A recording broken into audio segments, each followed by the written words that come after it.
అడగకుండానే కెప్టెన్సీ ఇచ్చావు. ఎప్పుడు గెలిచే డిఆర్ఎస్ లను ఇచ్చావు. లాస్ట్ ఓవర్స్ లో భారీ రన్స్ ఇచ్చావు. అందుకే ధోని అన్న నువ్వు నాకు నచ్చావు. ఏంట్రా ఋతు నన్ను కాకాపడుతున్నావు? ఈ రోజు మ్యాచ్ కూడా లేదు కదా. అంటే అన్నా బయట కెప్టెన్స్ అందరూ ప్లే ఆఫ్స్ కు ఎవరు వెళ్తారా అని లెక్కలు వేసుకుంటున్నారు. సిఎస్కే రావడం కష్టం అంటున్నారన్నా. వేసుకోనిరా, ఇంకో 4 గెలిస్తే మనం కూడా వెళ్తాంలే, నువ్వేం భయపడకు. అదే అన్నా ఆ 4 మ్యాచ్లు గెలవాలని నీ బ్లెస్సింగ్స్ కోసం వచ్చా. నా బ్లెస్సింగ్స్ నీకు ఎప్పుడు ఉంటాయిలేరా. అయినా మనల్ని ప్లే ఆఫ్స్ కి వెళ్లకుండా ఆపేదేవర్రా? నేనున్నా ధోనన్నా. ఏంటి కోహ్లీ నువ్వు పాయింట్స్ టేబుల్ చూసే ఈ మాటలు అంటున్నావా? అవునన్నా పాయింట్స్ టేబుల్ చూశాను. మాకు 2 పాయింట్లు ఉన్నాయి. ప్లే ఆఫ్స్ కి వెళ్లాలంటే 16 పాయింట్లు కావాలి. ఇవన్నీ తెలిసే మాట్లాడుతున్నా.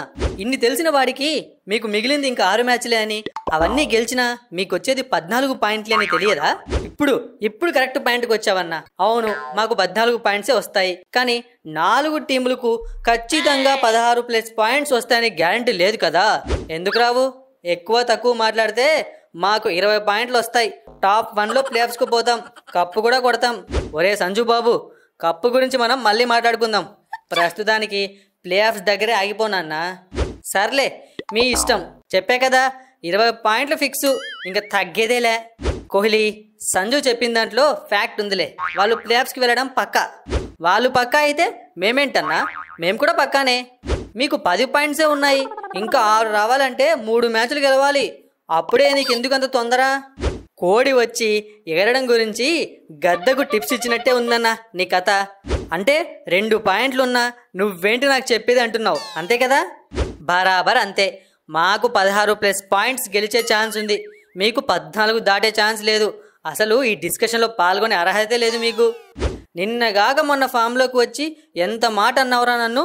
చూసుకుంటా నీ సంగతి నెక్స్ట్ ఐపీఎల్లో చూసుకుంటా.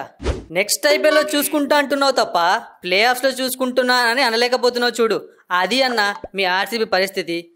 బాబు శ్రేయస్ అయ్యర్, మీరు మేము ఒకే లెవెల్లో ఉన్నాం. 2-3లో ఎవరికి ఏ ప్లేస్ వచ్చినా మనం 2 టీంలు ప్లే ఆఫ్స్కు వెళ్ళడం పక్కా. నువ్వు చెప్పింది సగమే కరెక్ట్ అన్నా. సగమే కరెక్టా? అంటే మన 2 టీమ్స్ ప్లే ఆఫ్స్ కి వెళ్ళడం కరెక్ట్. కానీ 2nd ప్లేస్ లో మేము వెళ్తాము, 3rd ప్లేస్ లో మీరు వెళ్తారు. సరేలే, ఏదో ఒక ప్లేసు ప్లే ఆఫ్స్ కి వెళ్తే చాలు. అక్కడి నుంచి మిగిలిన కథ నేను నడిపిస్తా. అంటే రాజస్థాను, కోల్కతా, హైదరాబాద్లే 1, 2, 3 స్థానాలు అయితే మా సిఎస్కే సంగతి ఏంటంట? మరి మా ముంబై సంగతి ఏంట్రా? ఎవడు మా టీం పేరు కూడా తీయట్లేదు. పాయింట్స్ టేబుల్లో మీకంటే బెటర్ పొజిషన్లో ఉన్న మమ్మల్నే ఎవడు పట్టించుకోవట్లేదు. అసలు 3 టీంలు ప్లే ఆఫ్స్కు ఆల్రెడీ డిసైడ్ అయిపోయినాయి. ఇక మేము, లక్నో, ముంబై 4వ ప్లేస్లో వెళ్ళడానికి పోటీ పడాలి. హలో ఏంటి మీ ముగ్గురే వాటాలు పనిచేసుకుంటే మా గుజరాత్ సంగతి ఏంటి?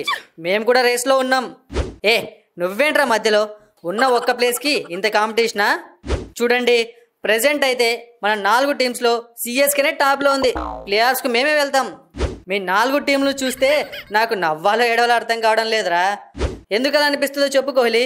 ఇప్పుడు చూద్దాం, అప్పుడు చూద్దాం ఎవరు నవ్వాలో ఎవరు ఏడవాలో. అసలు ప్లే ఆఫ్స్లో 4వ ప్లేస్ ఉండేదే మా ఆర్సీబీ కోసం. మీరంతా కింద మీద పడ్డా 14 పాయింట్ దగ్గర ఆగిపోతారు. సరే అలాగే అనుకుందాం. కానీ మీరు అన్ని గెలిచినా కూడా ఆగేది 14 పాయింట్ దగ్గరే కదా. కరెక్ట్. అప్పుడు రన్ రేట్ ప్రకారం మేము 4th ప్లేస్లో ప్లే ఆఫ్స్కి వెళ్తాము. అవునా? అంత సీన్ ఉందంటావా కోహ్లీ అన్న? పిచ్చోడా, ఇలా మేము ఎన్నిసార్లు వెళ్ళలేదు ప్లే ఆఫ్స్కు. ఇవన్నీ మాకు చాలా మామూలు విషయాలు.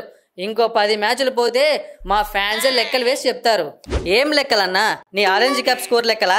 కాదురా, ఎవరెవరు ఎంత తేడాతో ఓడిపోతే మేము ప్లే ఆఫ్స్కి వెళ్తాము. ఊకో కోహ్లీ అన్న, ఇవన్నీ జరగని ముచ్చట్లు. మీరు అలాగే భ్రమల్లో ఉండండి. చెరిగాక షాక్ అయ్యి షేక్ అవుతారు. ఎవరు షాక్ అవుతారో ఎవరు షేక్ అవుతారో చూద్దాం. ఇలా ఛాలెంజ్లు వేసుకుంటే ప్లే ఆఫ్స్కి వెళ్ళరు. పాయింట్స్ తెచ్చుకుంటే వెళ్తారు. వెళ్ళి అందరూ ఆ పనుల్లో ఉండండి. మీరు మాత్రం ప్లే ఆఫ్స్కి వెళ్ళే 4 టీమ్స్ ఏవో కామెంట్లో చెప్పండి.